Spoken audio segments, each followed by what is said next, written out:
మరి అలాంటప్పుడు రాజకీయం చేయకుండా ఎందుకుంటాయి? రెండోది, అధికార పక్షం తెలుగుదేశం, జనసేన, బీజేపీ కూటమి ప్రభుత్వం ఉంది. ప్రతిపక్షంలో ఎవరున్నారు? వైఎస్ఆర్ కాంగ్రెస్ పార్టీ ఉంది. ఇప్పుడు జనసేన, బీజేపీ, తెలుగుదేశం 3 అమరావతి రాజధానికి వాళ్ళు నిర్ణయం చేయడానికి వాళ్ళు తీసుకొని ఈ రోజున పార్లమెంట్లో చట్టబద్ధత కల్పించేటువంటి ప్రయత్నంలో సక్సెస్ అయ్యారు. దాన్ని అనుకూలంగా ఉపయోగించుకోవటానికి కూటమి ప్రభుత్వం ప్రయత్నం చేస్తుంది. ఖచ్చితంగా రాజకీయంగా ఉపయోగించుకోవటానికి ఈ రాష్ట్రానికి రాజధానికి మేము చట్టబద్ధత కల్పించాం, రాష్ట్ర రాజధాని నిర్మిస్తున్నాం కాబట్టి మాకు మీరు మద్దతు ఇవ్వండి అని ప్రజలకు కూడా వాళ్ళు అప్పీల్ చేస్తూ ఉంటారు.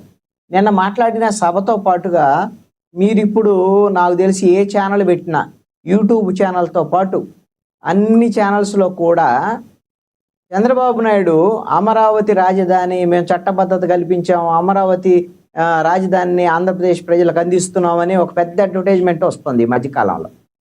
ఇవన్నీ కూడా రాజకీయంగా కూటమి ప్రభుత్వము దీన్ని ఉపయోగించుకోవాలని ప్రయత్నం చేస్తుంది. మరి ఇప్పుడు ప్రతిపక్షం ఏం చేస్తుంది? ప్రతిపక్షము అధికార పక్షాన్ని విమర్శించడం వాళ్ళ పని, ఎవరిదైనా సరే, ఏ ప్రతిపక్షమైనా.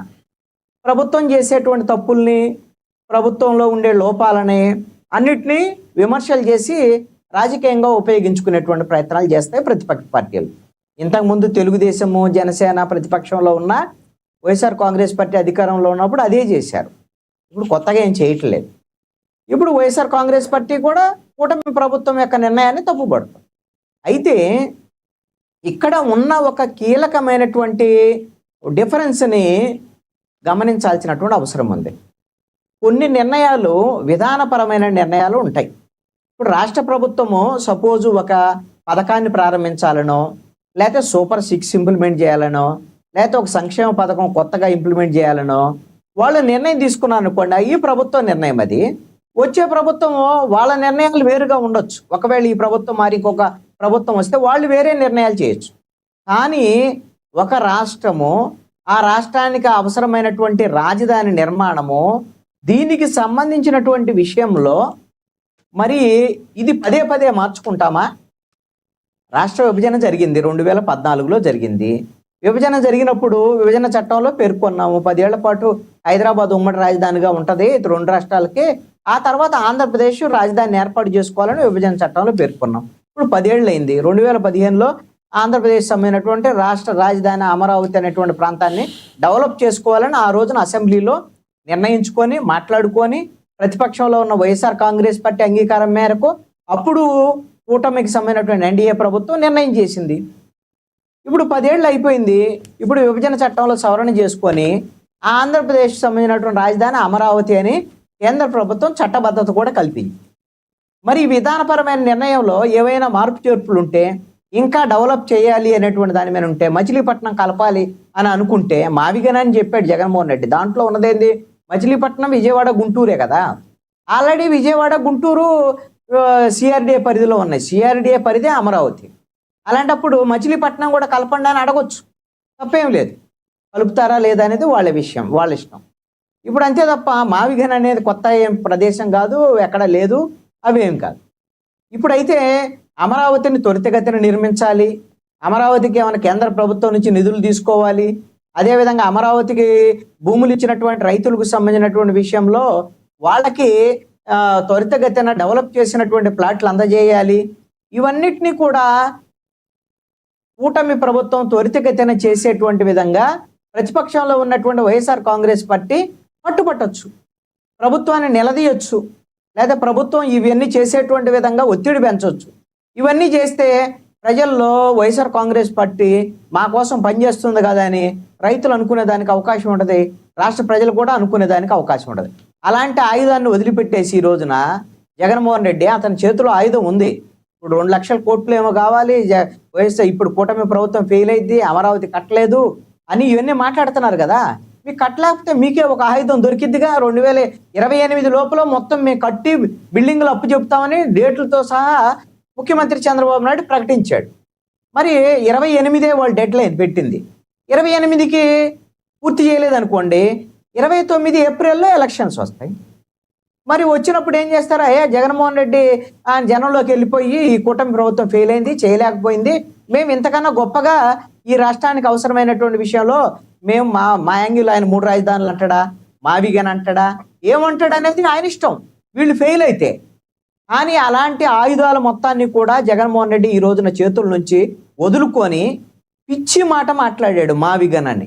మావిగన్ అనేదే లేదు అసలు. అది మచిలీపట్నం, విజయవాడ, గుంటూరు కలిపి ఉంటే మావిగన్ అనే దాన్ని అసలు ఈ కనిపెట్టేటువంటి వ్యవహారము ఇది. ఇంకోటి అనుకోవచ్చా కృష్ణాంజనేయులు గారు, ఇంకోటి అనుకోవచ్చా, జగన్మోహన్ రెడ్డి గారికి అమరావతి అనే పదం వింటేనే ఆయనకి కొంచెం ఏమైనా వైబ్రేషన్స్ ఏమైనా క్రియేట్ అవుతాయేమో, పోనీ కొత్తగా ఇలా అని ఏమైనా అన్నారని అనుకోవచ్చా?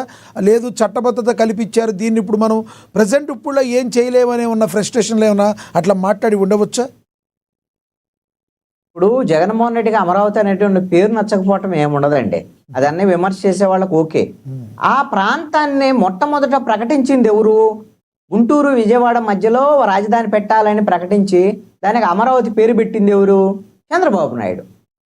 అప్పుడు తెలుగుదేశము, బీజేపీ, జనసేన ప్రభుత్వం 2015లో ఆ రోజున నిర్ణయం చేసి. మరి ఇప్పుడు అమరావతి అయిపోయింది అనుకోండి, డెవలప్ అయింది అనుకోండి, రేపు పొద్దున ఆయన చెప్పినట్టే కట్టాడు అనుకోండి, ఎవరికి పేరు వస్తుంది? చంద్రబాబు నాయుడికి పేరు వస్తుంది. మరి జగన్మోహన్ రెడ్డికి ఇది నచ్చిద్దా ఏమన్నా రాజకీయంగా?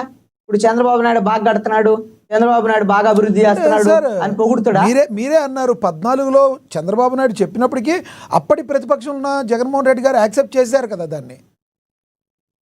ఆయన కూడా చెప్పాడు ఆ రోజున అసెంబ్లీలో, గుంటూరు విజయవాడ మధ్యలో రాజధాని ఏర్పాటు చేయడానికి మాకు అభ్యంతరం లేదు అని కూడా చెప్పాడు. ఆయన చెప్పిన దాని ప్రకారంగా ఆయన వాడు ప్రతిపక్షంగా ఆ రోజున అడ్డుకొని ఉంటే, ఆ రోజునే వద్దని ఉంటే వేరే నిర్ణయం, వీళ్ళ ఒక స్టాండ్ మీద ఉన్నారు, వేరే స్టాండ్ మీద అనుకునేవాళ్ళు. 2019 ఎన్నికల సమయంలో కూడా వైఎస్ఆర్ కాంగ్రెస్ పార్టీ మాకు అమరావతి రాజధాని ఇక్కడ నుంచి మార్చడు, జగన్మోహన్ రెడ్డి తాడేపల్లిలో నీళ్లు కట్టుకున్నాడు అని కూడా చెప్పారు వైఎస్ఆర్ కాంగ్రెస్ పార్టీ వాళ్ళు. తీరా వచ్చేసరికి ఏమైంది, 2019లో గెలవగానే 2019 డిసెంబర్లో అసెంబ్లీలో పిడుగు లాంటి వార్తను ప్రకటించాడు.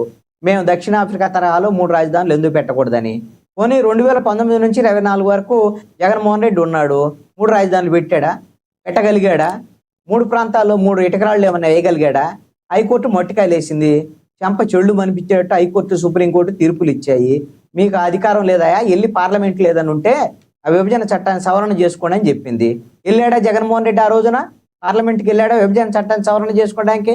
వెళ్ళలేదు కదా.